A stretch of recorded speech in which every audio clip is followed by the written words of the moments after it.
en biología celular que deberían haber estudiado casi todo. Capaz que lo nuevo es que en vez de mostrarle una foto, no le vamos a contar toda la película, pero le vamos a hacer un trailer, como para que vean que es un proceso que está todo relacionado.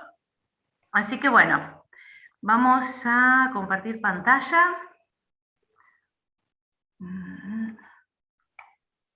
Pero siempre me pasa lo mismo, que me queda oculto el... Vamos a ver. Bien, perfecto, listo. Bien, entonces, como siempre, vamos a abordar los temas. La mayoría de los temas los vamos a tocar hoy analizándolos en forma integrada, ¿sí? Porque muchos de esos temas ya los estuvieron viendo ustedes en la guía de autoestudio y en el trabajo práctico, en los trabajos prácticos de la unidad temática 1, por eso esos temas vamos a trabajarlos nada, vamos a mencionarlos e integrarlos con otros. Bien, que lo abordamos, cómo estudiamos un sistema complejo, como venimos insistiendo, todo lo que vamos a estudiar lo vamos a abordar como sistema complejo. Obviamente que vamos a mencionar componentes, vamos a mencionar relaciones, vamos a ir viendo las propiedades emergentes, abordado desde la teoría de la evolución y las interacciones principalmente en esos distintos niveles de organización que hacen a la célula como sistema complejo que obviamente tiene en sí misma un montón de niveles de organización, que son estos que tienen acá marcados, que tienen obviamente varias escalas, porque tenemos una escala del tamaño, que es la que generalmente atendemos, y la escala que tiene que ver con los tiempos, ¿sí? Tenemos que manejar dos escalas cuando hablamos de la célula como sistema complejo. Y el primer tema que vamos a abordar es la membrana, pero la membrana como límite funcional. Fíjense que no, si bien vamos a mencionar cuestiones estructurales de la membrana, pero que son la base sobre la que se sustentan los procesos funcionales. Y por eso cuando hablamos de límite funcional, obviamente que apelamos al repaso de todo eso que ustedes ya conocen, del modelo de mosaico fluido, del modelo de balsas, que vamos a ir citando constantemente cuando hablamos de los procesos que se dan a partir de la aparición de esta membrana como límite funcional de la célula. Y obviamente que vamos a ver cuatro cuestiones que son muy importantes que hacen al reconocimiento celular, a los compartimientos que se generan con este límite funcional del leaky leg, y después, bueno, vamos a entrar en la parte de señalización, pero los dos primeros que vamos a abordar son el reconocimiento y la existencia de dos compartimientos. Y entonces, cuando abordamos lo que es el reconocimiento celular, tenemos que tener en cuenta que van a ser procesos estos que mencionamos a lo largo de todo el teórico, procesos que vamos a ir profundizando a lo largo de la asignatura, porque obviamente todo lo que impacta en la célula y se desarrolla en la célula, ¿sí? ¿Se acuerdan del concepto de medio interno? Hace a la composición y la estabilidad de ese medio interno, que es producto del metabolismo celular y que impacta sobre el metabolismo de esa célula y la viabilidad de esa célula. Dentro de esos procesos, que después los vamos a incorporar en procesos más complejos de tejidos y sistemas, tejidos, órganos, sistemas, es el reconocimiento celular. Que ustedes seguramente ya lo saben, por eso lo vamos a abordar sucintamente, que obviamente que existen moléculas que participan del reconocimiento específico de estructuras de o células adyacentes o de células extrañas, que obviamente vamos a abordarlo eso cuando cuando hablamos de tejidos, estamos hablando de contacto de células adyacentes, cuando hablamos de comunicación celular, es parte de ese reconocimiento, y cuando hablamos de contacto con células extrañas, obviamente vamos a estar trabajando en lo que va a ser sistema inmune. ¿Cuáles son las principales componentes de esa membrana que participan en este reconocimiento? Glicoproteínas, glicolípidos y proteoglicanos. Y proteínas que obviamente se van complementando en este reconocimiento en la superficie celular. Ese reconocimiento impacta sobre ¿qué? Sobre acciones o procesos dentro de la célula que lo que llamamos cascada de señalización, que vamos a ver, no las vamos a estudiar porque ustedes ya las conocen, sino que nos vamos a referir a ellas dentro de un momento. Ejemplos que vamos a ver sería, por ejemplo, el contacto que toman los neutrófilos con la célula endotelial cuando están migrando en un proceso inflamatorio, o el reconocimiento, ¿sí?, entre la célula presentadora del antígeno y el linfocito T, serían justamente ejemplos prácticos que vamos a ir mencionando constantemente de esta función de reconocimiento celular de la membrana. Ahora, cuando hablamos de compartimentalización del leaky leg, justamente hablamos que la existencia de esta membrana separa dos compartimientos líquidos, que llamamos el líquido intracelular y el líquido extracelular, que cuando observamos su composición, vemos que es distinta, ¿sí? O sea que la existencia de esa membrana justamente hace que haya dos compartimentos que tengan distinta composición. Ahora, la cuestión es, cuando uno se pone a analizar cómo se da esa distinta composición. Por eso decíamos, esto es una foto. Ustedes dicen, en el LIC hay mayor potasio, en el LEC hay mayor sodio, en el LEC hay mayor cloro, en el LIC hay mayor fosfato. Y la cuestión es, como siempre les preguntamos, ¿cómo? ¿Cómo es que se origina esa diferente composición de estos dos compartimientos que están íntimamente vinculados? Pues decíamos, no, porque hay canales. Bueno, pero cuando hay gradientes, entonces no, porque la bomba.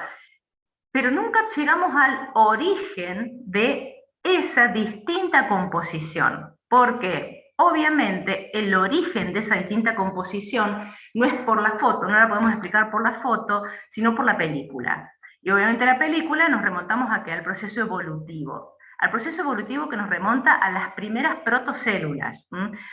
Hoy hablamos de protocélulas, sabemos que esa célula primigenia se originó en un ambiente totalmente distinto al que conocemos ahora, en condiciones ambientales que eran sistemas donde existían gradientes de protones, un ambiente muy protonado, de alta temperatura, por eso son organismos termófilos. Esa alta temperatura facilita que el movimiento molecular y que ciertas moléculas que existían en el ambiente se comiencen a combinar.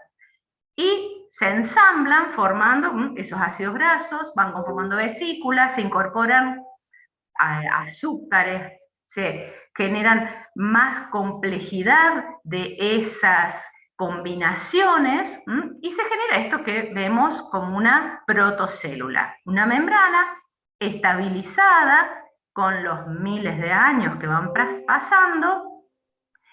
Y lo que más interesa ahora es saber que esta protocélula, en el ambiente primitivo en donde se formó, existía un cociente potasio-sodio mayor a 1. ¿Qué quiere decir? Que ese ambiente donde se formó y quedó ese líquido separado del ambiente que lo rodea, era alto en contenido de potasio y bajo en contenido de sodio. Por eso hablamos de un cociente potasio-sodio mayor a 1. Y la otra cosa importante que tenemos que tener en cuenta es esto que hablábamos de que existía un gradiente de protones, porque estas protocélulas se generó en realidad con, imagínense, todo esto es imaginación, alta imaginación, basada obviamente en datos científicos, pero serían como las fumarolas que existen en el fondo de marino, donde hay rocas, se acumulan todos estos componentes y la alta temperatura genera esta combinación formando estas vesículas que son muy porosas, pero esas quedan, fíjense, una parte incluida en un medio alcalino, que sería esa roca, y una parte en el ambiente acuoso que lo rodea, y a su vez lleno de gases de esas fumarolas, y que tienen distinto pH. Y eso genera una corriente de protones que es muy importante porque es lo que explica la generación de las primeras fuerzas, digamos, energéticas para la actividad de estas células primigenias. Como dijimos, esto es un gran porcentaje de imaginación, pero basado en ¿qué? En reconstrucciones del genoma de lo que tenemos en común todos los seres vivos. Y cuando hicieron eso, encontraron que hay en común 30 genes. Y con eso, las características que dan esos 30 genes, construyeron, hicieron este modelo teórico que se llama LUCA, ustedes lo pueden encontrar como LUCA, por el acrónimo de el último ancestro universal común a toda la vida, que apareció aproximadamente hace 3.000, 4.000 millones de años, y que obviamente no es una célula, sino que son una gran cantidad de células, todas distintas, por eso habla de una comunidad, en ese, como dijimos, ambiente pobre en oxígeno, se generaron estructuras tipo ARN, posteriormente, en esos miles de años, ¿sí?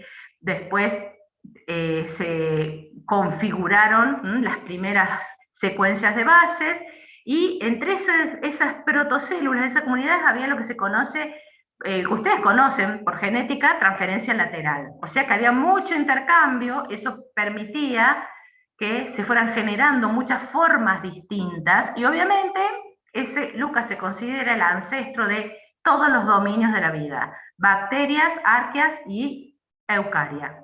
Y a partir de ahí entonces podemos explicar que todas las células, ¿sí?, contengan todas las células eucariotas contengan una mayor concentración de potasio intracelular respecto al potasio extracelular.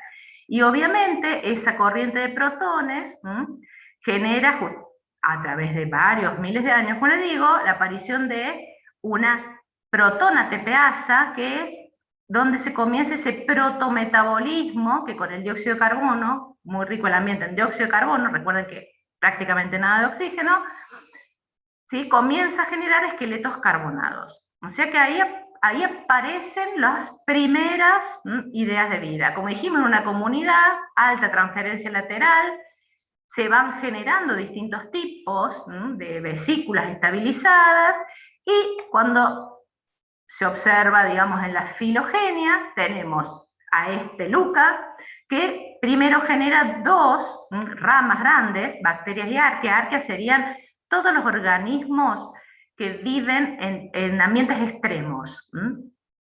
Y bueno, bacterias, ustedes ya lo conocen, sobre todo los que están cursando micro. ¿Qué pasa acá? Aparece esto que tenemos acá que se dice SPAP. ¿Qué es SPAP? Es un antiporte protón-sodio. O sea que cuando aparece esto, porque si no, con solamente ese gradiente, obviamente, se iba acumulando dentro de la célula, el sistema no alcanza a sostenerse, muchas deben haber desaparecido, pero la aparición en esa transferencia cruzada de genes posibilitó que al azar, obviamente, apareciera una molécula de transmembrana que es de los primeros antiportes. Y ese metabolismo, obviamente, es principalmente anaerobio, se mantiene durante muchos miles de años. ¿Y qué podemos sacar en conclusión de estas primeras células? Que el potasio, esa gran cantidad de potasio, gran concentración de potasio intercelular, estaba vinculado a procesos celulares como síntesis proteica, porque es un cofactor de un montón de enzimas de la síntesis proteica y de muchas otras biosíntesis celulares. Los protones asociados ¿a qué? A la generación de energía, como la teoría quimiosmótica. Y el sodio asociado ¿a qué? A la generación de estos gradientes de sodio que son como una fuerza, un driving force para que se produzcan transportes a través de membrana. O sea que esas células primigenias ya tenían la base estructural de lo que conocemos ahora. Obviamente que faltaba algo importante, la aparición del núcleo. ¿Sí? Y esto ustedes ya lo conocen, seguramente lo vieron en biología, donde esa célula eucariota surge, y que se llama, así como Luca, la célula primigenia de todos, que tenemos a LECA como la célula o ese modelo teórico primigenio de todos los eucariotes, que surge por esta teoría endosimbiótica, se explica, y esto que nosotros tenemos como esa formación importante a través de la cadena de electrones en la mitocondria, uno lo puede ver reflejada en que en esta participación de esta corriente de protones primigenia en las primeras células. O sea que seguimos teniendo las mismas características, obviamente, pero lo que cambió es el ambiente. ¿Sí? ¿Por qué? Porque en estos, fíjense, entre 3.800 y 4.000 millones de años, 1.000 millones de años de Luca, a la aparición de LECA, que es aproximadamente 2.000 millones de años, pasaron 1.500 millones de años. Todos los procesos metabólicos de todas esas colonias y de esas primeras bacterias y la aparición de las cianobacterias particularmente, modifican el ambiente y se enriquece en oxígeno, aparece la capa de ozono, ¿sí? Y el principal cambio que hay en el ambiente es que el cociente potasio-sodio se vuelve menor a 1. ¿Se acuerdan que habíamos comenzado con un cociente potasio-sodio mayor a 1? Se forma la célula, queda con mayor concentración de potasio interno. Ahora su ambiente externo está modificado. ¿Cómo, entonces, en ese ambiente donde el cociente potasio-sodio es menor a 1, se mantiene esa estabilidad del LIC, que tiene que ver, fíjense, con todos estos procesos que nombramos, fisiológicos, que hacen a la célula? Obviamente, esos miles de años, pasan unos cuantos miles de años más, ¿sí? A ver, volvamos acá, estamos por acá, otros 2.000 millones de años, aparece que en los conos flagelados aparecen unas proteínas de membrana que le van otorgando ya una cierta capacidad de mantener estable la composición del LIC, y en lo que es las células eucariotas animales, la famosa bomba sodio-potasio ATPasa. Obviamente asociado a que a una gran eficiencia energética que se fue desarrollando de todas las redes metabólicas que ustedes conocen muy bien de bioquímica.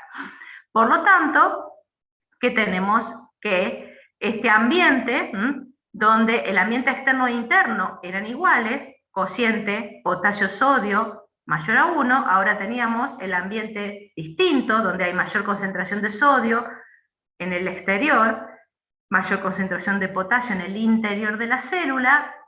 Esta bomba es la que permite que se mantengan esta estabilidad del LIC y así todas las funciones celulares que están acopladas. Cuando entonces pensamos en esta célula funcionando, esta célula eucariota, animal funcionando, ustedes ya saben por biología celular que entonces tiene gran cantidad de canales, que tiene alta síntesis proteica, y que los canales, la mayor cantidad de canales que están en esa membrana, hay muchos de todo, principalmente cloro, potasio y sodio, pero es altamente permeable al potasio.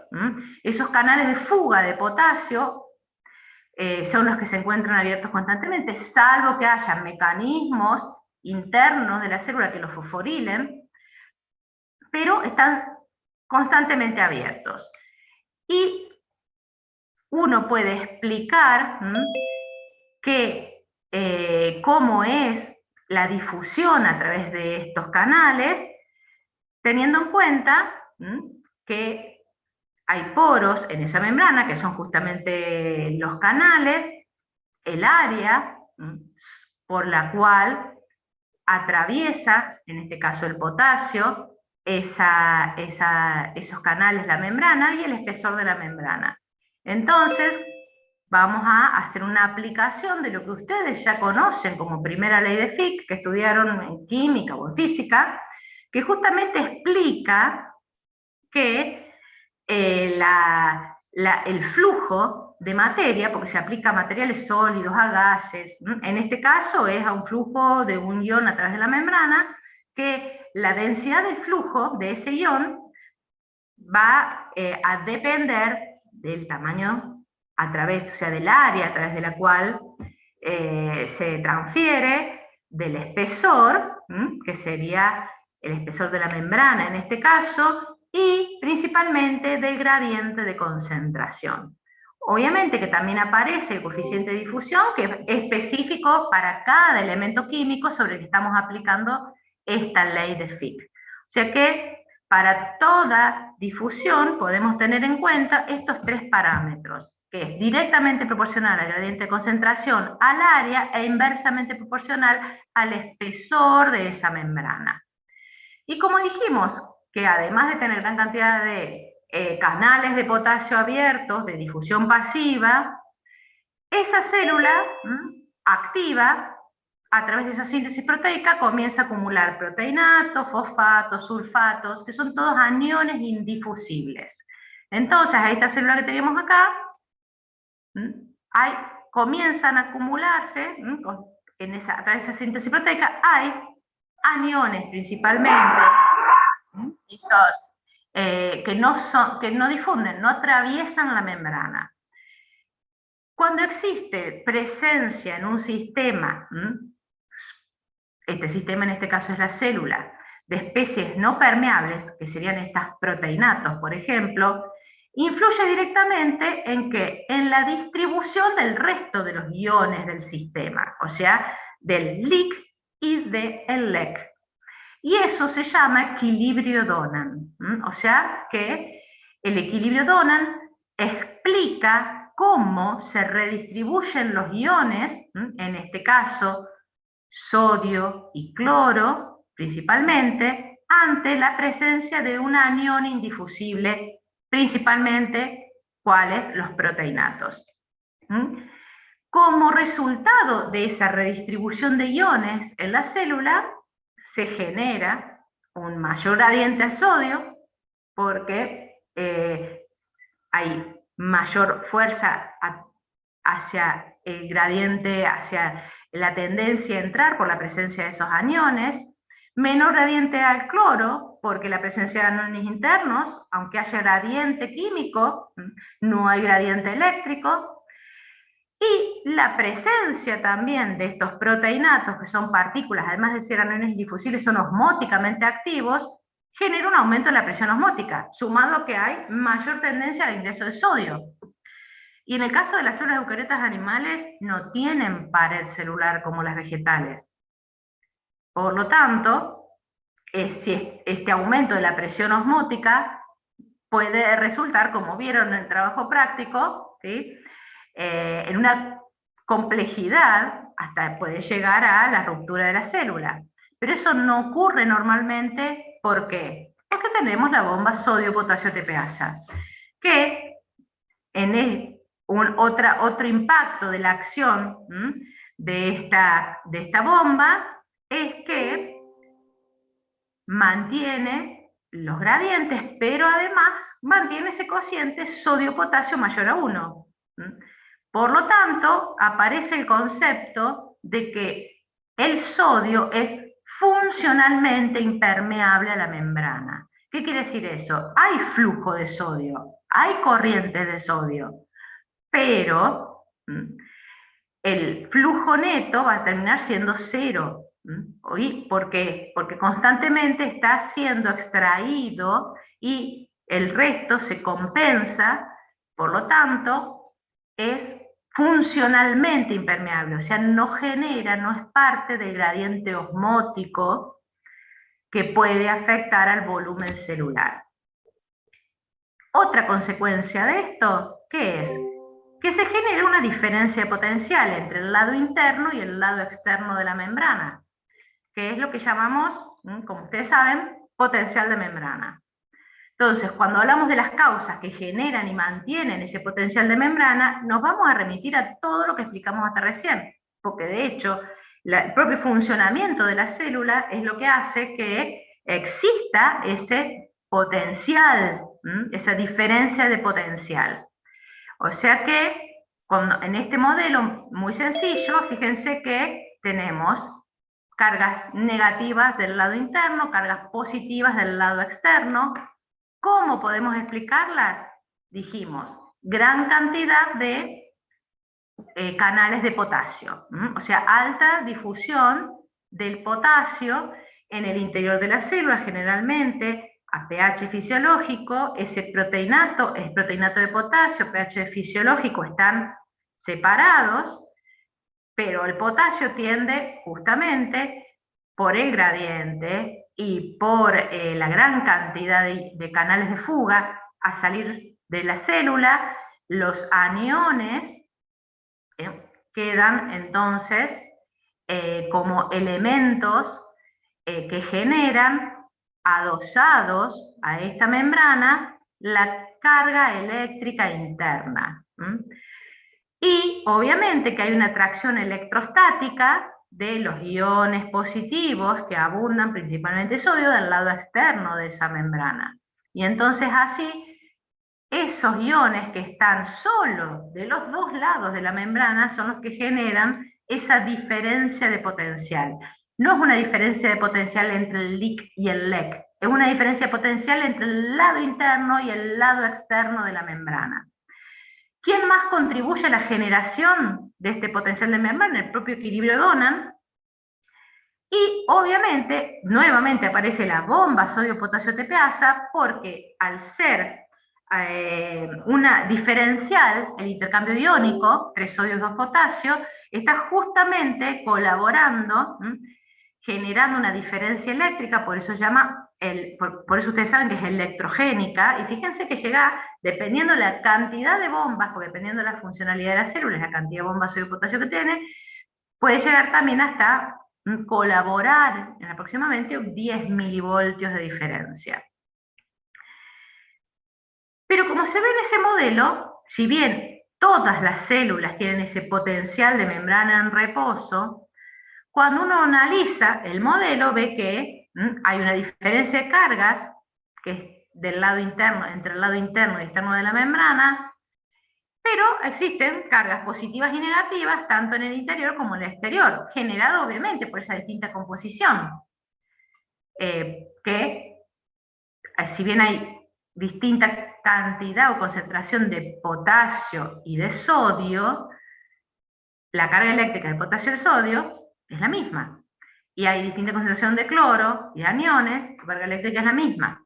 Entonces, cuando uno hace y analiza la carga neta de cada uno de los compartimientos, es cero. O sea que si uno midiera acá dentro, en el líquido intracelular, si existen la misma cantidad de cargas negativas y positivas, existen igual cantidad de cargas negativas y positivas, y en el compartimento extracelular también. Y eso es lo que se conoce como principio de electroneutralidad de cargas, que se aplica a casi todas las soluciones acuosas que están en compartimentos separados, y que en este caso lo aplicamos al LIC y al LEC.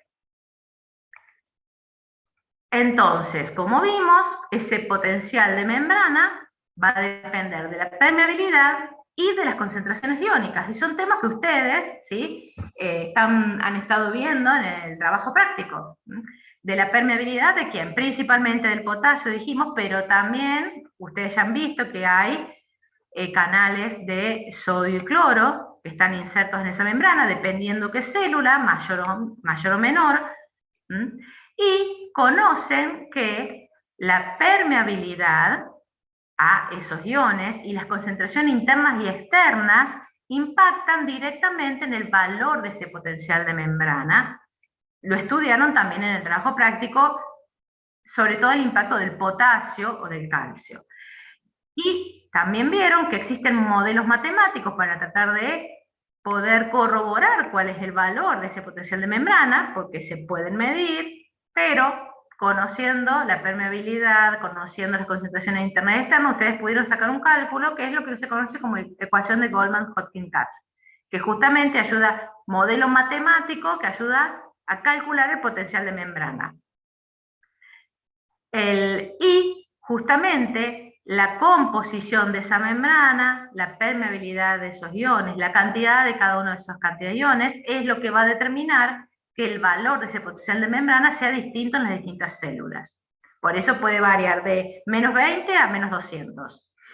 No es que sea un único valor de potencial de membrana. Y la existencia de ese potencial eléctrico, de esa diferencia de potencial eléctrico, ya sabemos, ustedes ya saben también por física y por química, impacta en el flujo de los iones, porque ya estuvimos diciendo que existe un gradiente químico dado por la diferente composición del líquido LEC y se genera por esas corrientes iónicas un gradiente eléctrico que vimos que impacta también y es uno de los principales efectores de esa diferencia de potencial. Ese potencial de equilibrio para cada ion, fíjense que dice potencial de equilibrio. ¿Por qué hablamos de un potencial de equilibrio? Porque esas cargas eléctricas y ese gradiente de concentración llega a un punto en que se compensan, por lo tanto el flujo neto es cero. Y si uno mide el potencial de membrana en el cual el flujo neto es cero, ¿qué quiere decir flujo neto? Que hay flujo, pero el flujo por cargas eléctricas se compensa con el flujo por gradiente químico. Por lo tanto, el flujo neto es cero. Hay movimiento de iones, pero no hay cambios en el valor de esas corrientes. Y eso, el valor del potencial de membrana como efecto sobre el flujo de iones, en el cual el flujo neto de ese ion es cero, es lo que se llama potencial de equilibrio. Y es lo que ustedes estuvieron calculando a través de la ecuación de Nernst. Por eso hablamos de que da o calcula el valor del potencial de membrana en el cual se llega al equilibrio. Y se calcula para cada ion. ¿Nos da idea de qué esto? Por ejemplo, si el gradiente de concentración es el que determina la dirección del flujo, o si es el gradiente eléctrico el que determina la dirección del flujo, o si ambos van para el mismo lado, entonces se suman, la mayoría de las veces se oponen, muchas veces se suman, y también nos sirve ¿para qué? Para conocer o poder calcular lo que ustedes vieron como fuerza impulsora, que sería la diferencia entre el valor del potencial de membrana y el valor del potencial de equilibrio químico, obviamente para cada ion.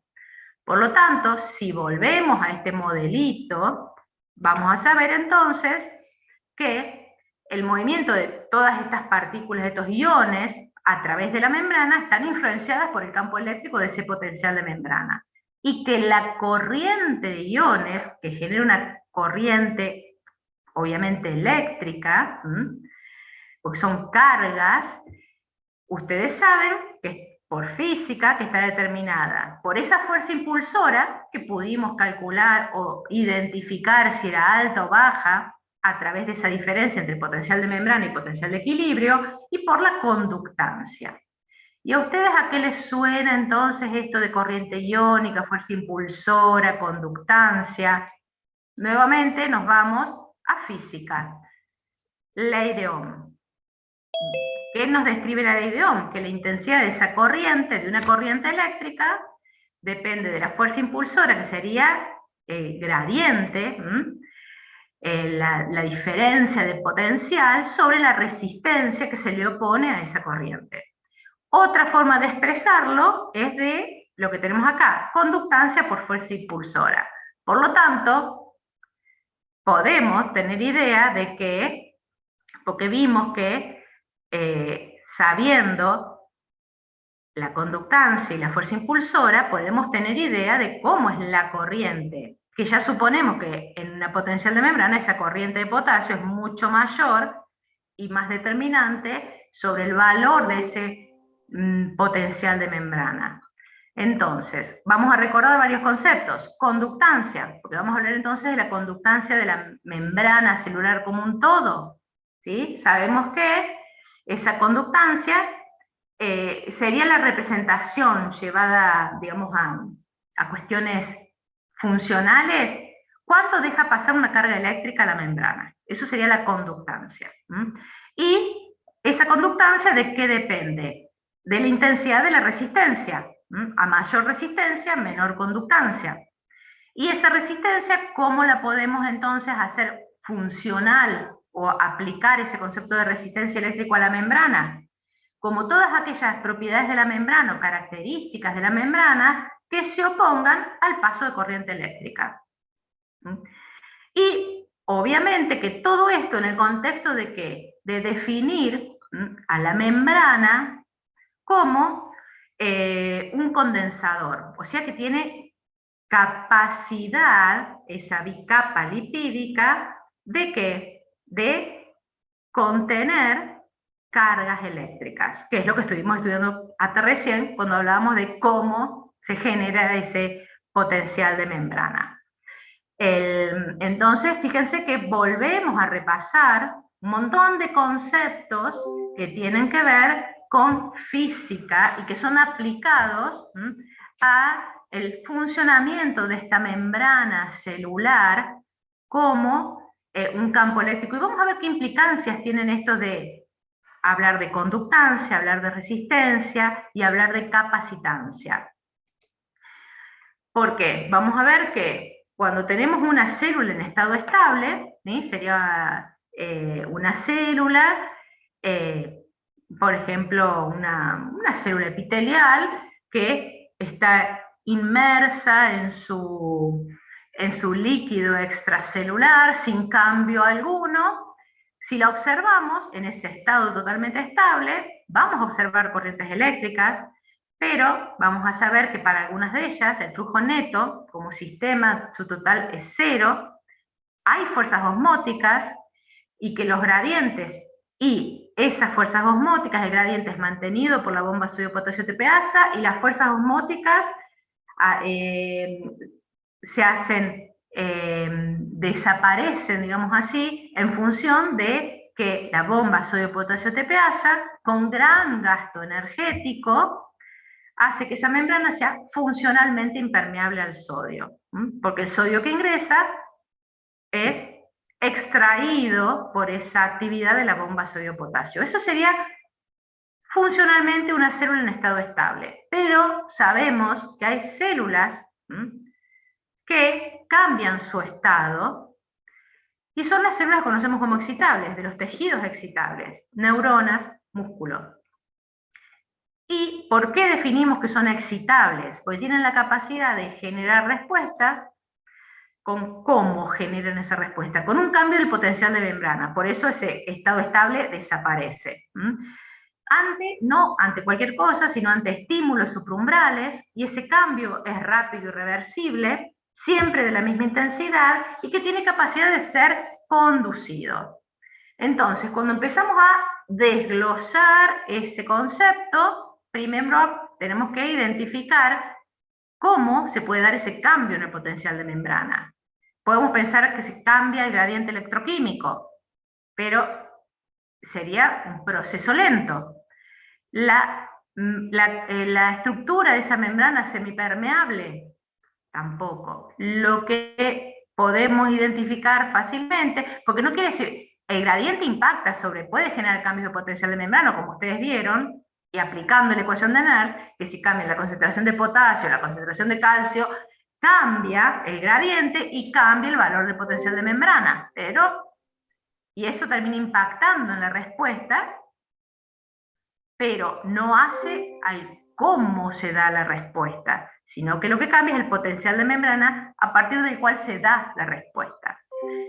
Pero si cambia la permeabilidad selectiva para iones, los iones principales que vimos sodio, potasio, cloro y le vamos a agregar el calcio, si cambia la permeabilidad, sí se pueden dar cambios de ese tipo que vimos, rápidos, reversibles, en el potencial de membrana. Entonces, ahí aparecen los que ustedes ya conocen de biología celular, los canales que son activados o cerrados por ligandos o fuerzas mecánicas, y los canales activados o cerrados por cambios en el campo eléctrico, que son los que conocemos como voltaje dependientes. Obviamente que dependiendo cuáles se abran y cuáles se cierren, vamos a tener efectos distintos sobre ese cambio de potencial de membrana. Porque si se abren canales que permiten el ingreso por gradiente de concentración, por ejemplo, de sodio y calcio, hay una despolarización, ¿sí? Ahora, si se abren canales que permiten el ingreso del cloro, hay una hiperpolarización. Y estas etapas de repolarización, por ejemplo, están vinculadas ¿a qué?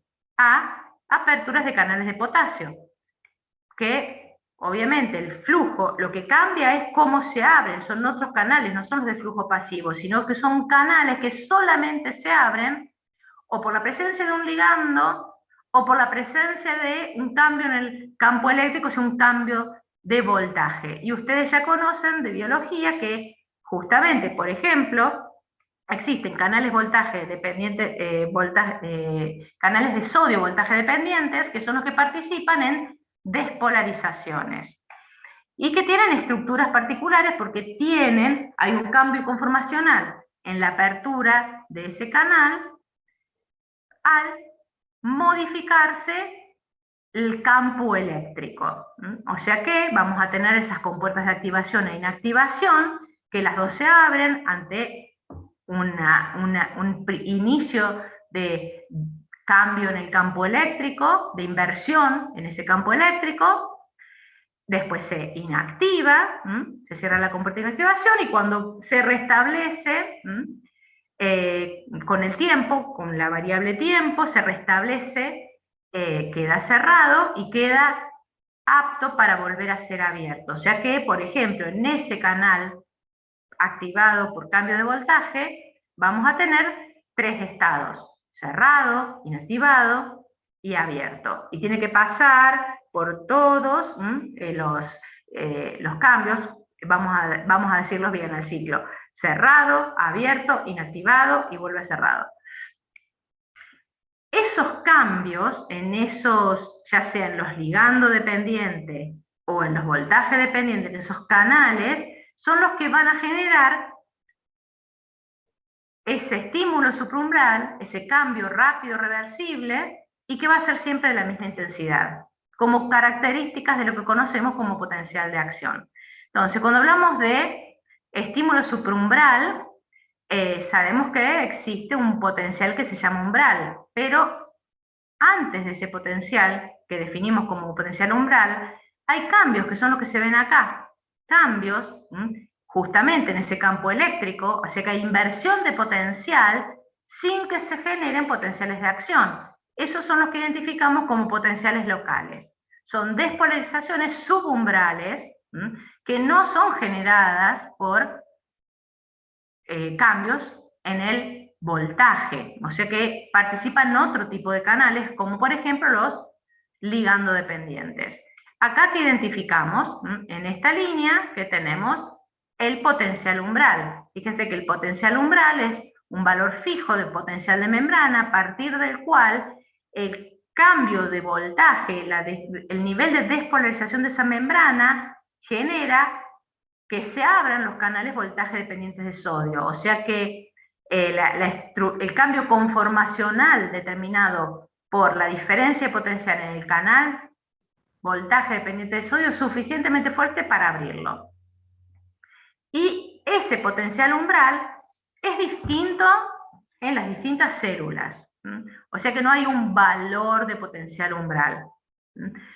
Es distinto y van a existir células que se activan rápidamente, células excitables estamos hablando, porque tienen un bajo umbral, y que algunas hay gran nivel de despolarización para que se genere un potencial de acción. Por eso tienen un alto umbral. Una vez que se llega al umbral, se desencadenan todos los cambios voltaje dependientes y es lo que conocemos como potencial de acción. Y entonces tenemos acá representados esos cambios. En la primera etapa, ¿qué dijimos? Potencial local, abierto ¿qué? Canales, en este caso ligando dependientes, que al abrirse por la unión del ligando, en este caso es un canal que permite el ingreso de sodio, y genera esa primera despolarización, que si esa despolarización es suficiente y llega al valor del potencial umbral, se abren los canales voltaje dependientes de sodio. Y ahí entonces comienza lo que dijimos que se llama potencial de acción, ese cambio rápido reversible que es susceptible de ser conducido. Y entonces acá, fíjense, ya empezamos a aplicar los conceptos que vimos antes, porque vamos a hablar de que hay corrientes iónicas, fíjense, que van hacia un lado y hacia el otro, ¿por qué? Porque unas ingresan y otras egresan de la célula.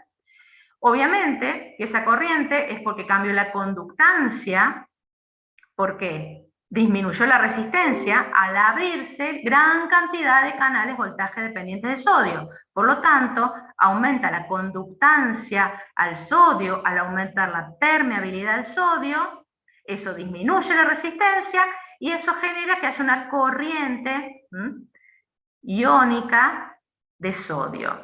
Posteriormente, porque los canales de potasio se activan en el mismo nivel de despolarización umbral, pero tienen el componente tiempo es retardado, por lo tanto se abren tiempo después.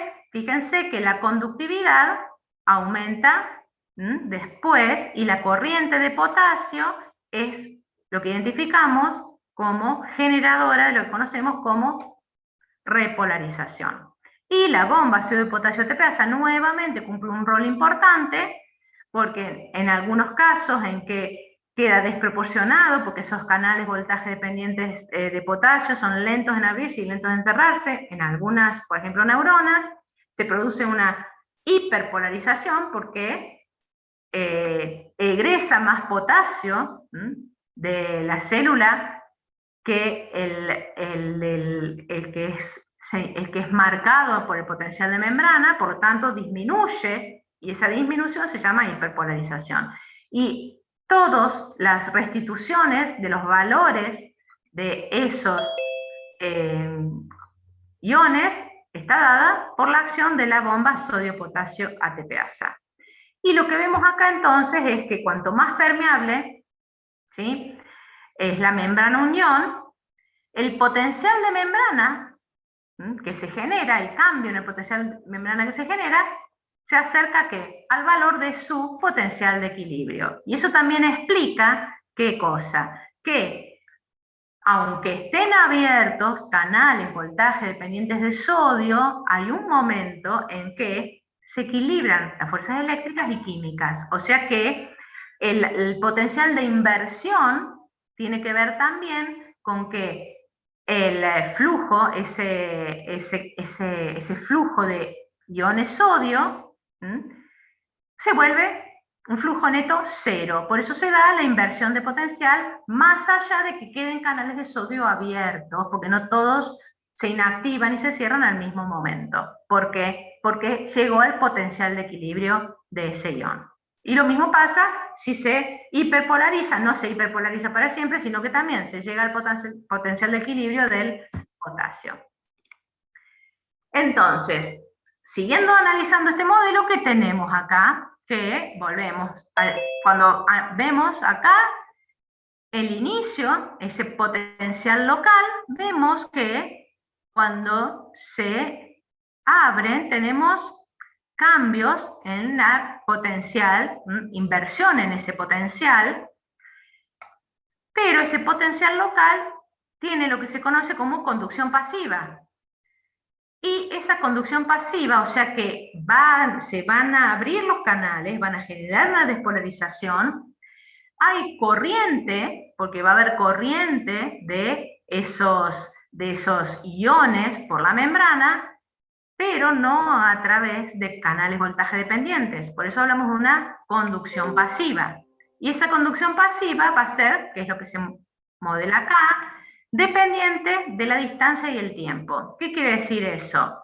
Que desde el sitio de donde se genera, por ejemplo, la unión de este conjunto, porque no es uno solo, sino de ese conjunto de canales ligando dependientes, los cambios en la membrana van para todos lados, para todos sentidos en la membrana. Y van disminuyendo a medida que se alejan del lugar donde se produjo el ingreso de sodio. En cambio, cuando analizamos el potencial de acción, sabemos que es una conducción activa, autorregenerativa, porque una vez que se llega al umbral, justamente se abren prácticamente casi todos los canales de sodio voltaje dependientes, y eso hace que se genere inmediatamente al lado de la membrana una gran despolarización que hace que se abran más canales de sodio voltaje dependiente. Por eso hablamos que es una conducción activa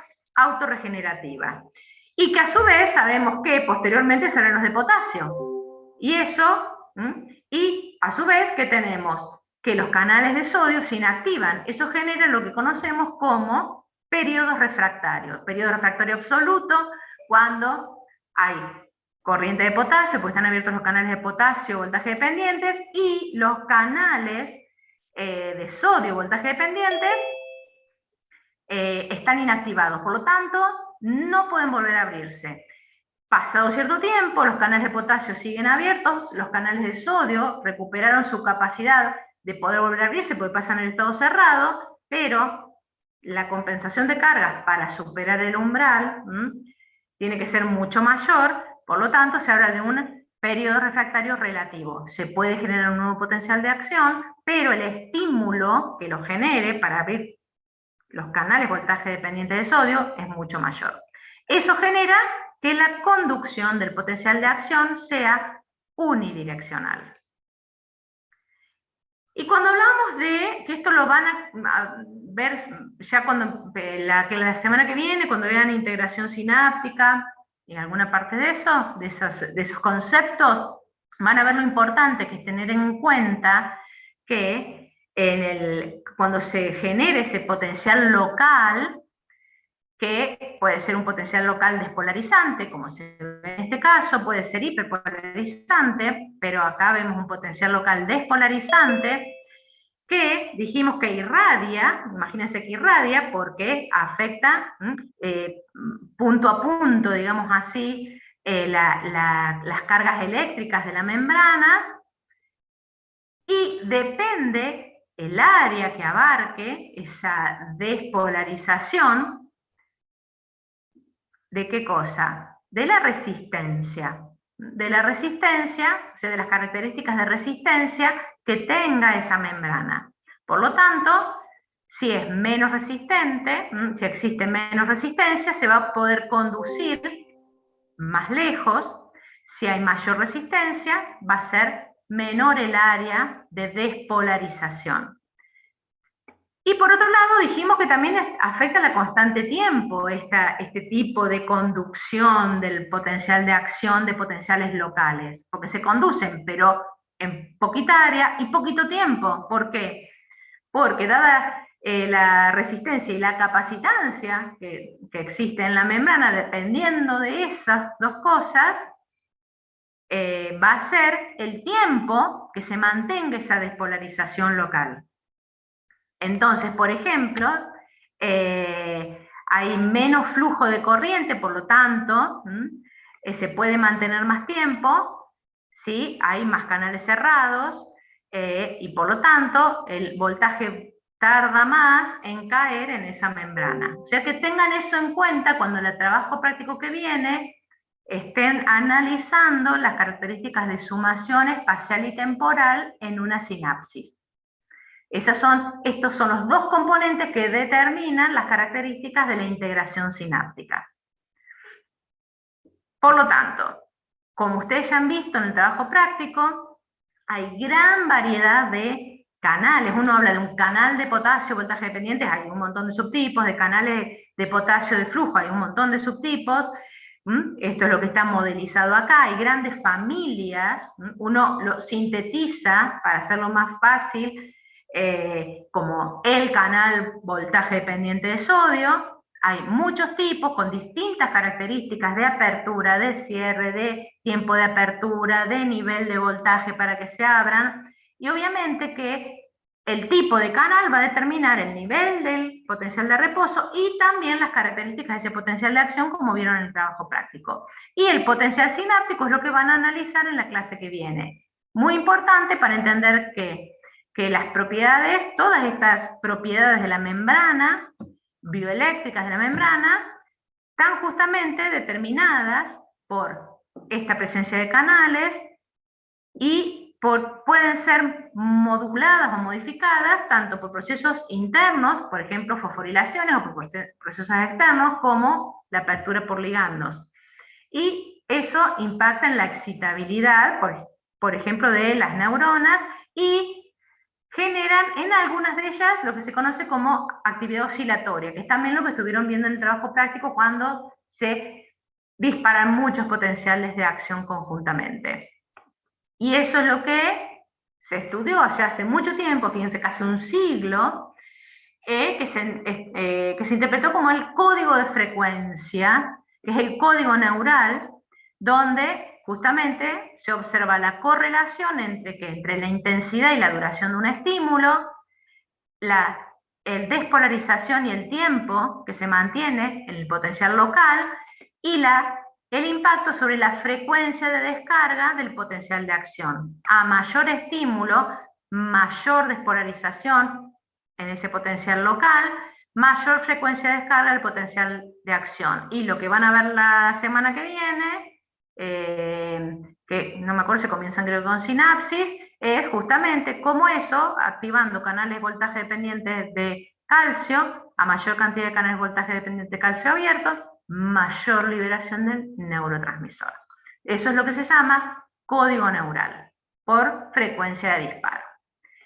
Como dijimos todo esto, fíjense que ya, por ejemplo, hablamos de sinapsis. Hablamos de que las células, sobre todo las excitables, pero todas las células tienen la capacidad de recibir información, ya sea del medio extra o del medio intracelular. Y esa información proviene ¿de dónde? Lo que llamamos microambiente celular, que sería el líquido que baña las células, no solo el líquido, sino también la matriz extracelular, que sería como lo que determinamos como medio interno. Ese medio interno que baña las células se conoce también como microambiente o nicho. Y es el que, por sus características físicas y químicas, influencian todos los procesos celulares. Y procesos celulares tan importantes como la diferenciación celular, la apoptosis, y obviamente que impactan muchos de los componentes que vamos a ir desarrollando un poquito ahora cada uno. Y acá apelamos a un montón de conocimiento previo que tienen ustedes. Solamente vamos a ir haciendo el link entre los distintos conceptos. Dijimos que la célula entonces sensa la información, ya sea química como mecánica, de ese microambiente, y la traduce porque, obviamente, si decimos sensa, es porque existen en la membrana o en el interior de la membrana estructuras que son los receptores o sensores de ya sean las señales químicas, los ligandos químicos, o de la asociación que vimos de contacto célula-célula o del contacto con la matriz, que es sensado el cambio en ese microambiente. Y cuando hablamos de la señalización intracelular sería cómo se traduce y esa señal cambia el funcionamiento de la célula. O sea que constantemente una célula está recibiendo muchísima información de ese microambiente que la rodea, y esa información está siendo traducida, convertida en señales internas o en señales intracelulares que tienen una característica: están todas interconectadas, conforman redes de señalización, y eso es lo que conocemos como crosstalk. No vamos a entrar en detalle en cada tipo de señalización ahora, porque ustedes ya conocen los conceptos básicos de proteína G, lo que es la adenilato ciclasa, lo que es la fosfolipasa C, todo eso lo conocen. Y nosotros, a medida que vamos desarrollando la materia, entonces vamos viendo para cada mensajero cuál es su mecanismo de transducción y señalización. Lo que sí, el concepto que les tiene que quedar claro desde ahora es que esa célula como sistema complejo internamente no tiene solo una red metabólica, sino que tiene una red de señalización que se interconecta, porque constantemente está recibiendo mucha información de ese medio, de ese microambiente que la rodea. Sobre todo va a determinar esa señalización sus funciones. Y no solo señales químicas, sino también señales mecánicas de ese microambiente. Porque esa matriz que lo rodea también genera fuerzas mecánicas, y esas fuerzas mecánicas son sensadas por estructuras particulares que ahora vamos a ver, y se redistribuyen en el citoesqueleto. Y fíjense que acá está modelizado que la propagación, o sea, la traducción, señalización de esas fuerzas mecánicas es 1000 veces más rápida que la de una señal química. O sea que esta mecanotransducción es mucho más eficiente en el cambio de la fisiología celular que una señal química. Es mucho más rápida y justamente se transmite a través de ¿qué? De la red citoesquelética. O sea que tenemos que tener en cuenta la red de señalización química, la red metabólica, la red de citoesqueleto, que a su vez ese citoesqueleto se conecta ¿con qué? Con los mecanismos de señalización intracelular. ¿Quiénes sensan esas fuerzas mecánicas? Integrinas, por ejemplo, y también canales, que son justamente canales que se abren ante tensión de la membrana, y receptores de factores de crecimiento. Que si ustedes han estado estudiando los mecanismos de cambio de volumen y cómo se activa la respuesta ante cambios de volumen, justamente estamos hablando de procesos que se sensan a través de esta forma. Y estas señalizaciones mecánicas son muy importantes para la migración de las células, para la diferenciación, para el crecimiento. Entonces, vamos a ver que ustedes ya saben además que el crecimiento de las células también está determinado y limitado por el contacto con otras células y con el MEC.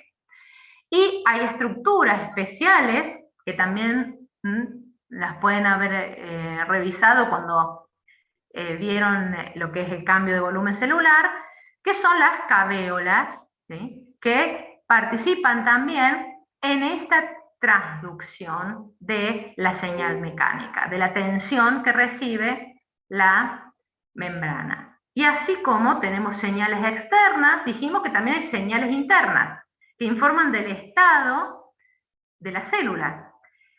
Un estado importante de la célula es la energía, básica para cualquier proceso metabólico, para cualquier proceso de señalización, y el índice justamente entre lo que se considera moneda energética, que ustedes conocen como ATP, y su relación con el ADP y el AMP, es lo que conocemos índice de carga energética celular.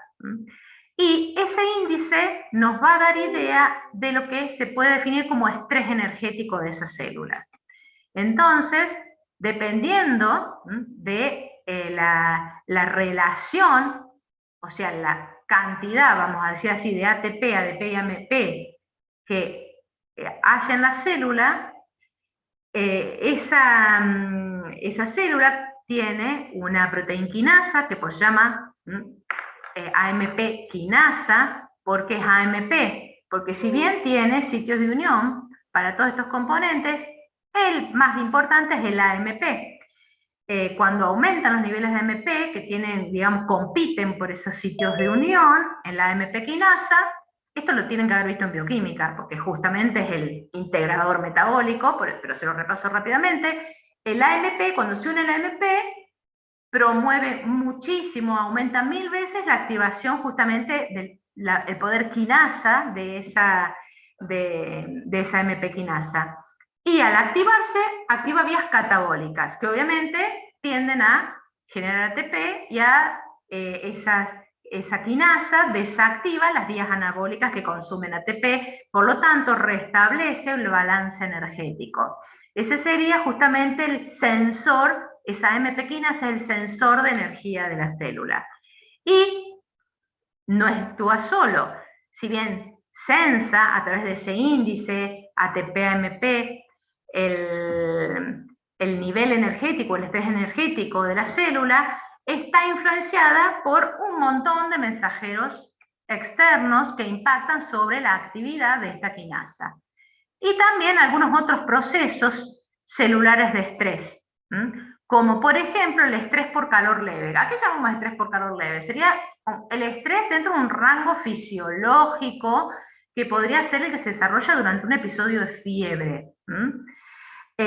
También ese calor genera un estrés celular que es detectado por dos estructuras en la membrana plasmática, que son canales que ya sensan y que modulan su actividad y el ingreso de calcio, que se llaman TRPV en este caso, y también por la redistribución de algunas de esas balsas que conocen ustedes, que obviamente al haber aumento de temperatura, la fluidez de la membrana cambia, se redistribuyen esas balsas y eso modifica la señalización.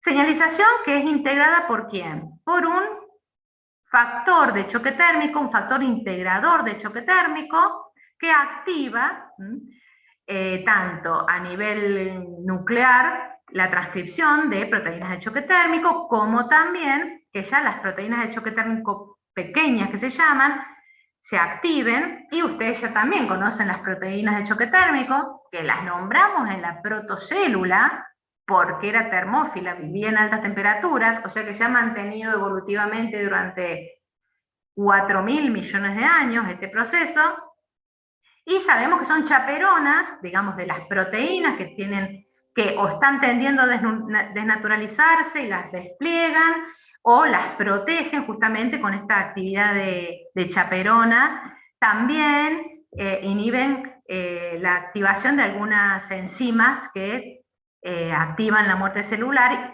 evitando el daño de la célula. O sea que también tenemos sensor de estrés por calor.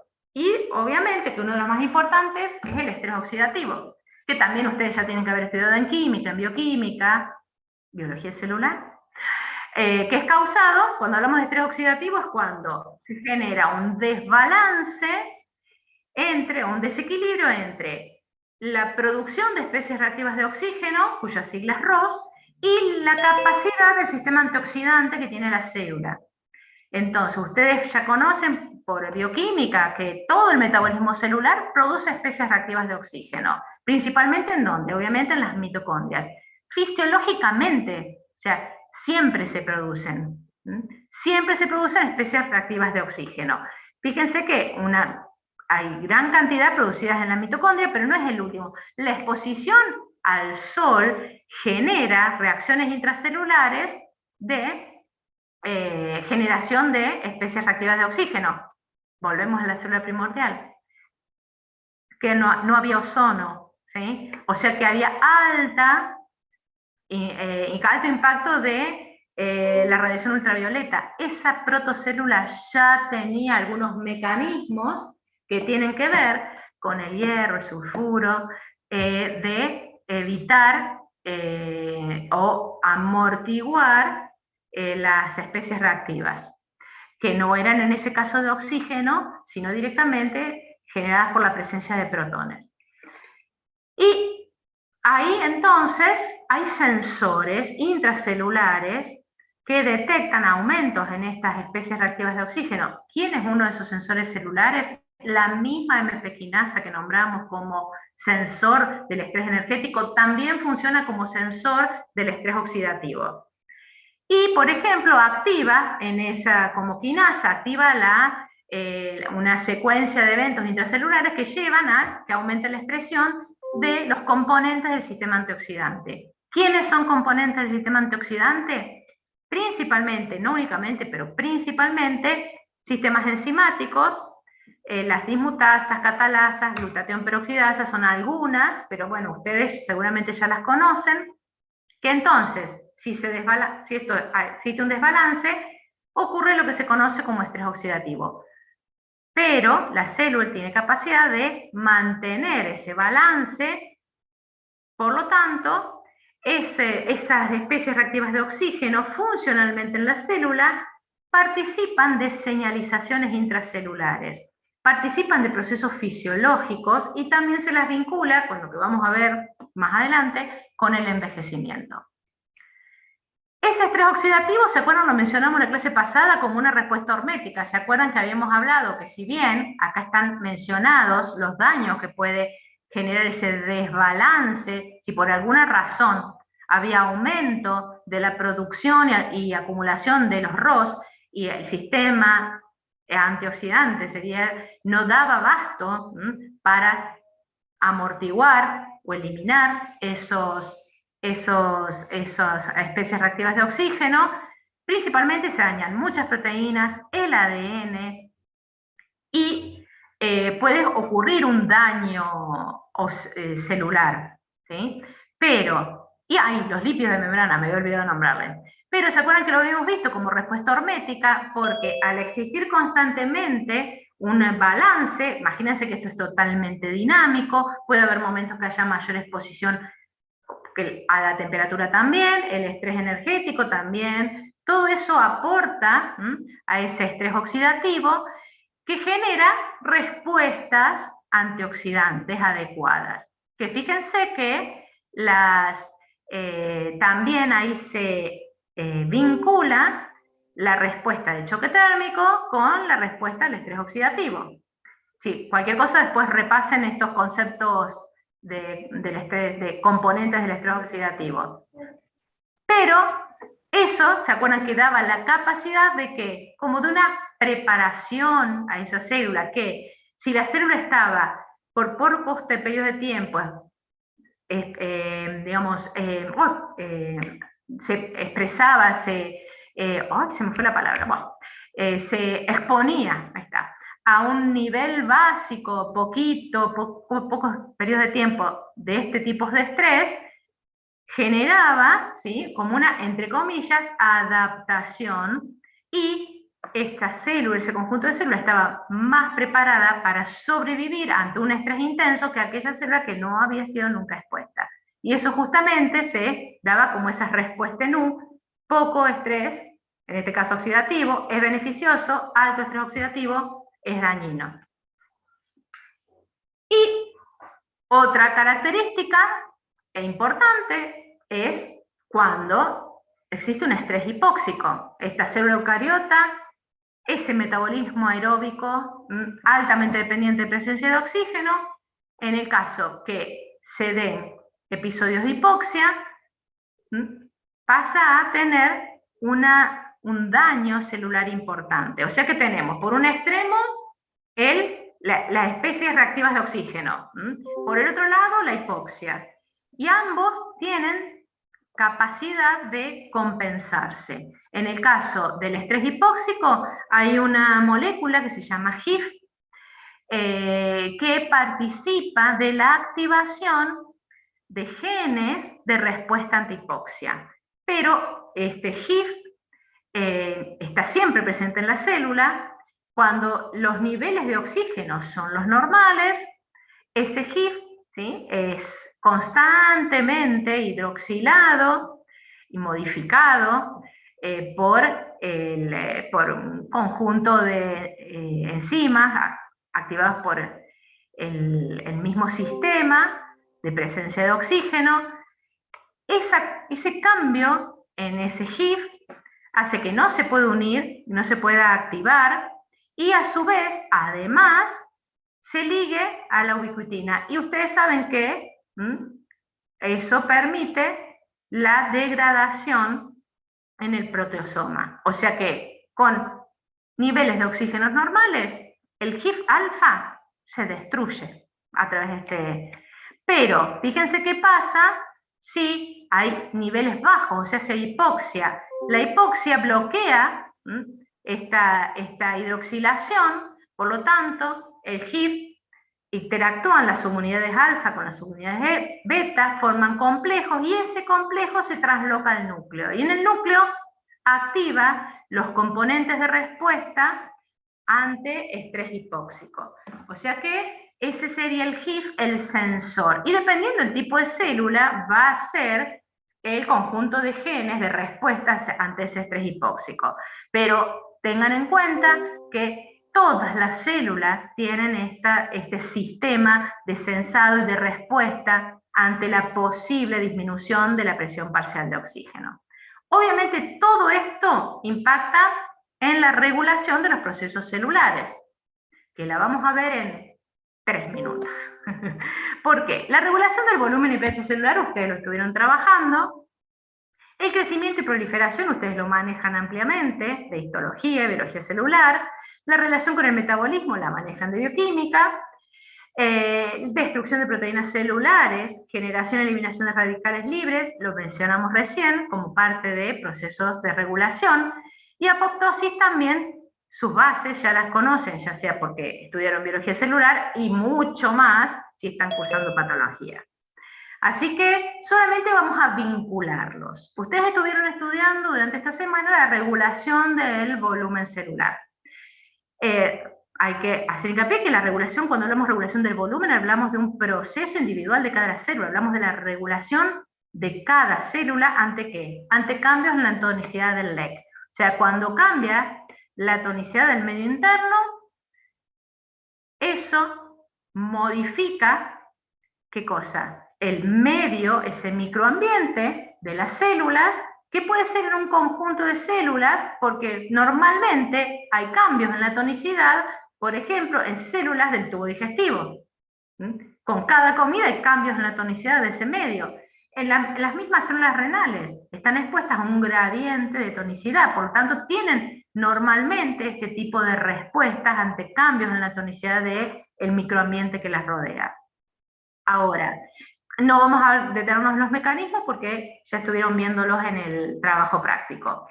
Lo que sí tenemos que ver acá que aparecen dos conceptos, que esta respuesta es fisiológica, pero puede gatillar respuestas patológicas, que serían los dos tipos de muerte celular que ustedes conocen. Necrosis, que lo vamos a ver, no lo vamos a trabajar porque es parte de la patología, porque es el resultado de una lesión masiva, o sea, de un gran cambio en esa célula, y la apoptosis, como una función normal de la célula, porque es un proceso programado y controlado. Y vamos recordando que ese proceso de apoptosis tiene dos vías, ¿sí?, principales, que tienen que ver con una vía intrínseca, donde si por alguna razón se disminuye la expresión y se disminuye la exposición a los factores de supervivencia que activan estos sensores, BCL2, que son los que impactan sobre y regulan la actividad de las enzimas, inhiben la actividad de esas enzimas que generan. Si esto desaparece, se activa por vía intrínseca la apoptosis. Ahora también tenemos la vía extrínseca, que serían por señales externas que se unen a los que se conocen como receptores de muerte, que acá los tienen FAS y de factor de necrosis tumoral. ¿Qué inducen? Inducen que se activen lo que se llama un complejo de señalización, porque obviamente acá es una flecha, pero recuerden que es una red de señalización que lleva a que se active lo que se conoce como señalización inductora de muerte. Obviamente que fíjense, las dos vías terminan en lo mismo, activación de caspasas que generan todas las modificaciones que ustedes han estudiado en histología, vinculadas ¿a qué? A la apoptosis. Ahora, como lo contrario a la apoptosis, también hay un sistema de regulación y de control de la división celular y del crecimiento. ¿Qué aparece acá también? Programas intracelulares pero también vinculados a señales extracelulares que regulan el proceso de tanto de división como de crecimiento. La misma palabra se nos dice, factores de crecimiento y mitógenos, que a veces son las dos cosas al mismo tiempo, en su mayoría, que estimulan justamente la actividad de la vía de esta señalización y generan un crecimiento celular y activan el ciclo celular. Ahora, también esa vía puede ser regulada por hormonas, a través de, por ejemplo, la hormona GH, que es pleiotrópica, actúa prácticamente en todas las células, pero no actúa ella, pero también activa a un factor de crecimiento celular que actúa a nivel de las distintas células. Y también factores ambientales impactan en esta regulación. El nivel de nutrición, obviamente, que todo esto depende de una gran actividad metabólica, por lo tanto, deficiencias en la nutrición impactan en la activación de estos mecanismos y de estos programas, y también lo que se conoce como carga funcional. ¿Qué es la carga funcional?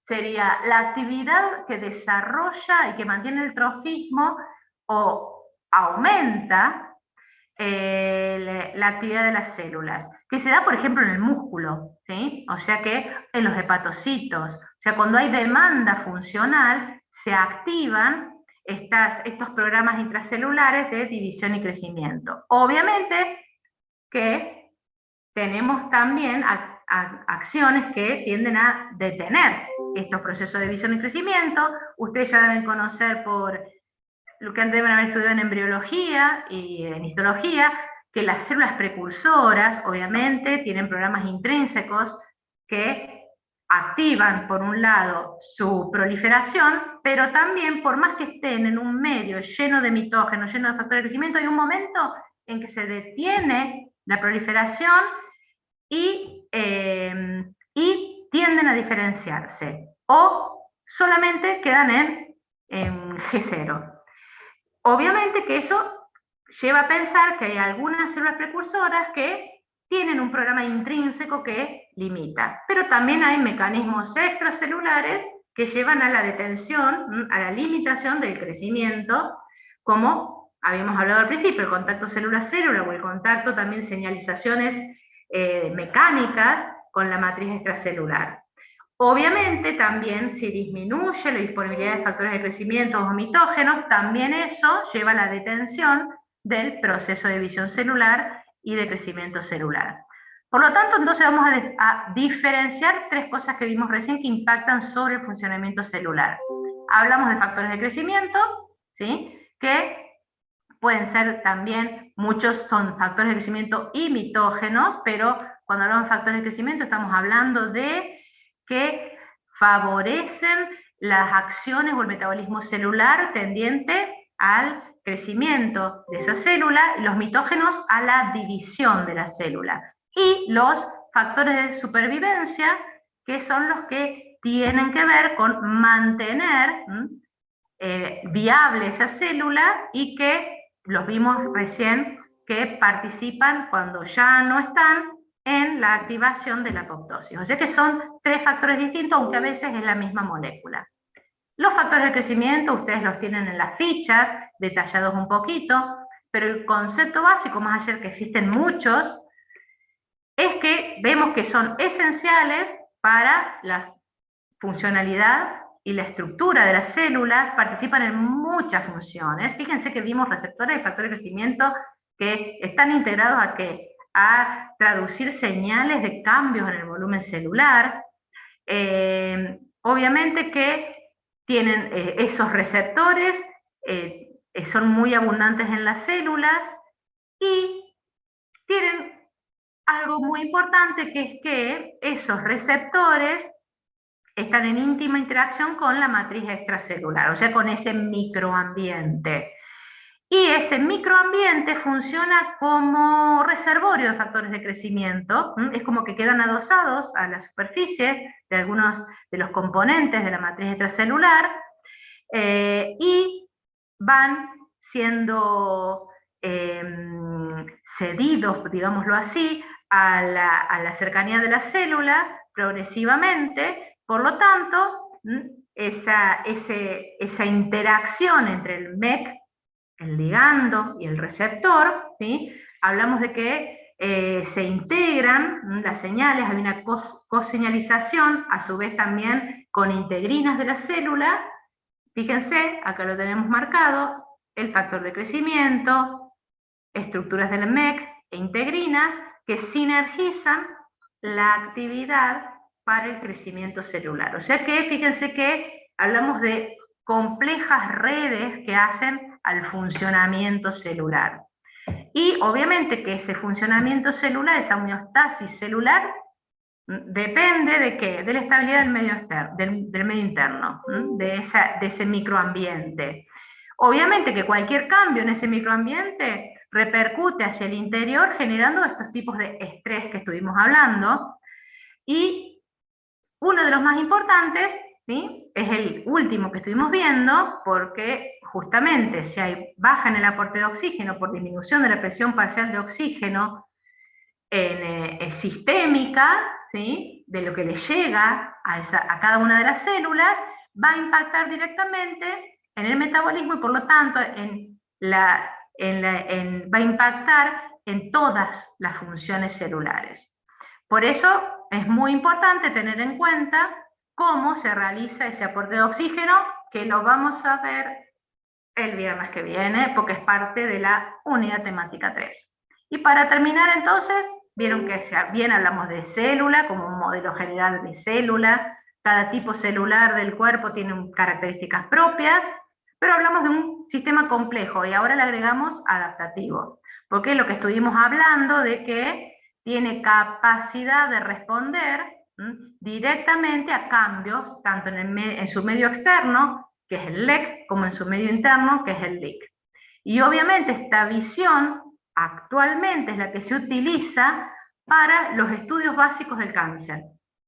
Por eso es muy importante, todos estos que estamos hablando, que parecen delirios, son los delirios actuales de los investigadores, ¿sí? Aplican teorías darwinianas, aplican sistemas complejos, en función de que teorías de redes, todo lo que estuvimos hablando en la clase pasada, por ejemplo, para conocer la biología de la célula cancerosa, porque que han reconocido que es la única forma de poder atacar el problema del desarrollo de cáncer. Bien, entonces hemos terminado. 8:30, bueno, me pasé 5 minutitos. Bien, chicos, pregunta, LECA sería el último ancestro de la célula eucariota. Así como LUCA es de todas las células, LECA es el de la célula eucariota. Uy, no sé acá. Bien. Bien. Así que fíjense que tratamos constantemente de ir integrando todo, porque está todo relacionado, recordando y reforzando la existencia de redes, y obviamente en la fisiología celular apelamos a todos sus conocimientos previos. Fíjense que nombramos constantemente un montón de asignaturas previas que tienen que tener justamente todos esos conceptos en sus sistemas cognitivos a la hora de integrarlos.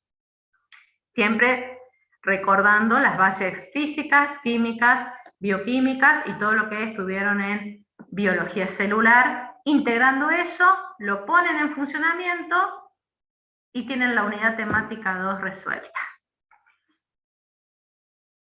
Bien, chicos, ¿alguna otra duda? Yo no me acuerdo si teníamos que dar algún mensaje específico, pero recuerden que cada vez que nos dice esto, no, pero justamente se lo digo para recalcándoselos cosas que si se tienen idea de que no les quedó claro, que no se acuerdan, vuelvan, por lo menos ténganlo ahí. O sea, ya mismo pueden ir buscando apuntes de física, algunas cuestiones de química, porque las vamos a ir reflotando, interaccionando todas. Si bien fíjense que es como una supersíntesis, ¿no? Por eso les decía, no queremos que vean la foto solamente, tampoco les podemos explicar toda la película, sería como el tráiler de la fisiología de la célula. Para que puedan explicarlos cómo. Recuerden que en fisiología, si bien se habla de que la fisiología estudia las funciones, en realidad la mejor definición de fisiología es que estudia el funcionamiento. Entonces ahí tenemos, justamente, dejamos de lado la visión teleológica que estuvieron estudiando en la guía de trabajo práctico de la UT1, porque al hablar de función, estamos diciendo ya para qué sirve, criterio totalmente utilitario, y si hablamos que la fisiología estudia las funciones, ya directamente nos ponemos en el cómo. A ver, no sé de qué estará abierto. No leo. ¿El evaluable estará abierto hasta cuándo? No sé de cuál evaluable hablan. Porque los de la UT2 y UT3 está todo abierto hasta el 10, por cosa que no tengan problemas. Creo que está abierto hasta el 10, yo ahora me fijo. Hasta el 9, bien. Sí, porque como la semana que viene va a estar cerrado, entonces, no sé, capaz que el fin de semana había de nuevo viento, se cortaba, vieron que... Por suerte hoy anda dentro de todo bien. Sí, sí. Por eso hay que anticiparse. ¿Qué puede pasar? Que se caiga Perco, que haya viento, que se corte la luz, que se corte internet. Bueno, lo dejamos hasta el 9. Listo. Bien. Bueno, este Power también... No, ahora lo subo. Ahora lo subo el Power. Así que... Sí. Sí. Le quería consultar si va a haber una actividad para el ACAP del lunes. ¿Va a haber alguna consigna? No, ¿vos sabés que no escuché? Es que se escucha mal, se escucha cortado. Si va a haber alguna consigna para el ACAP del lunes. Ah, sí, no se las escribí porque justamente hablando de esta cuestión de que en fisiología celular atendemos a un montón de conceptos y para fomentar que vuelvan a sus apuntes, a sus programas analíticos de las asignaturas previas, que recuperen información y que vean qué conceptos lo ligan con biología celular. Es más, nos pueden decir esto lo vimos, esto no lo vimos, porque así le podemos subir material nosotros, porque nosotros asumimos, porque conocemos los programas analíticos, conocemos algunas cosas que sabemos que se las dan, porque vemos los videos de las clases, pero bueno, hay algunas cosas que a veces nos quedan medio en tinieblas. Así que hagan esa reconstrucción de su propio pasado, sería la cantidad de conocimientos previos vinculados al teórico de hoy, y entonces hagan como un listadito de esto de física, esto de química, esto de biología celular, esto de biología humana, hagan ese repaso que también cuando ustedes nos comenten lo que encontraron, también entonces ahí vemos si hay huecos grandes, podemos subirles material para que los refuercen. Porque esto es como nosotros construimos a partir de ciertos cimientos. O sea que asumimos que las bases, o sea que los cimientos, lo que se construyó abajo, está firme. Obviamente que cada uno de ustedes sabe cuán firme está. La cuestión es poder reconocer, revisar cuán firme está, pues estamos a tiempo de ponerle algunas ayudas para que no se caiga el edificio. Bueno, está bueno que sea ahora y no que sea dentro de algunos meses. Por lo tanto, todo se puede reforzar. Profe, Sí. ¿el teórico queda subido en la unidad temática 2? En la 2, exactamente, como teórico de la unidad temática 2. Bien, gracias. Bien. Voy a ver, si lo termino antes, se lo subo antes, pero como siempre se me ocurre buscar una imagen más descriptiva, entonces sufro de un problemita obsesivo-compulsivo con la búsqueda de información. Entonces, estoy siempre hasta el último momento. Tiendo a procrastinar cuando estoy organizando el teórico. Así que, pero si los termino antes, se los subo. Bien, bueno, gente, cuídense, que tengan buen fin de semana. Descansen. Gracias, profe. Chao, profe, gracias. Chao, Chao, muchas chao. gracias, profe.